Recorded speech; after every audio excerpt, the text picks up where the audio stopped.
रामचंद्र कह गए सिया से ऐसा कलयुग आएगा, महंगे महंगे कॉलेज से बड़ी बड़ी डिग्रियां लेकर भी युवा बेरोजगार ही रह जाएगा। सुनने में हास्यास्पद लगता है, लेकिन ये वास्तविकता है हमारे देश के युवा सशक्तिकरण की और रोजगार सुरक्षा की। महोदय, मैं पूछती हूँ सत्ता पक्ष से कि वे पिछले 3-4 साल के ब्रेन ड्रेन के आंकड़े सामने लेकर बैठ जाए और केवल इतना जवाब कि यदि वास्तव में देश का युवा इतना सशक्त है, यदि वास्तव में हमारे देश में रोजगार सुरक्षा है, तो देश छोड़कर बाहर जाने वाली यह युवा पीढ़ी अपने देश की मिट्टी छोड़कर क्या पिकनिक बनाने जा रही है? महोदय, रोजगार असुरक्षा है क्योंकि अभाव है कौशल विकास का। रोजगार असुरक्षा है क्योंकि अभाव है खुद का बिजनेस शुरू करने की हिम्मत का।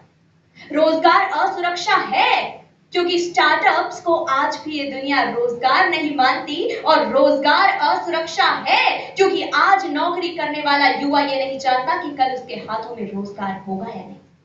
महोदय, अर्जुन सेन गुप्त आयोग की रिपोर्ट के अनुसार भारत, जहां 83 करोड़ की आबादी 20 रुपए प्रतिदिन की आय पर अपना जीवन यापन करती है, भारत जहां 25 वर्ष से कम उम्र के 50% युवा बेरोजगारी की हालत में चप्पलें खींचते हैं, भारत जिसे वर्ल्ड बैंक की रिपोर्ट 20 वर्षों में भी एक विकसित राष्ट्र बनता नहीं पाती है, उस राष्ट्र में युवा सशक्तिकरण की थोथी बातें नकार खाने में तूती की तरह परिलक्षित होती है।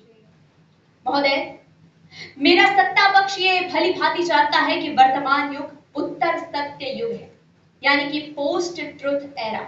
अनेक दिमागों से एक साथ खेलकर जनता से भावावेश में वो निर्णय करवा लेना जो हानि का परिचायक है, जो जनतंत्र को भीड़ तंत्र में बदल देता है और भीड़ तंत्र को भेड़ तंत्र में। लेकिन महोदय, सूझ समझ और सोच केवल जनता की होती है, भीड़ और भेड़ों की नहीं।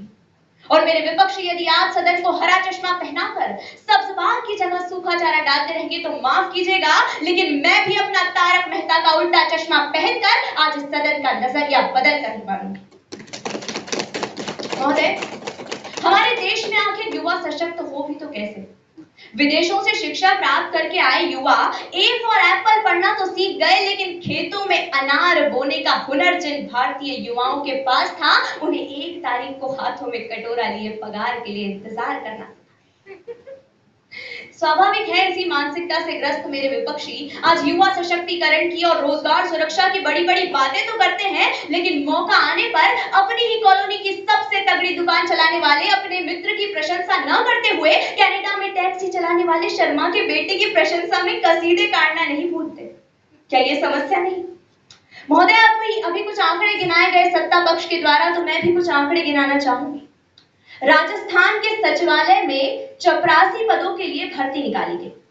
पद थे कुल 17, लेकिन परीक्षा देने बैठे थे 12,453 लोग। जब पीएचडी करने वाला व्यक्ति ये नहीं जानता कि वो रात को क्या कमाकर खाएगा, तो युवाओं से कैसी अपेक्षा की जा सकती है?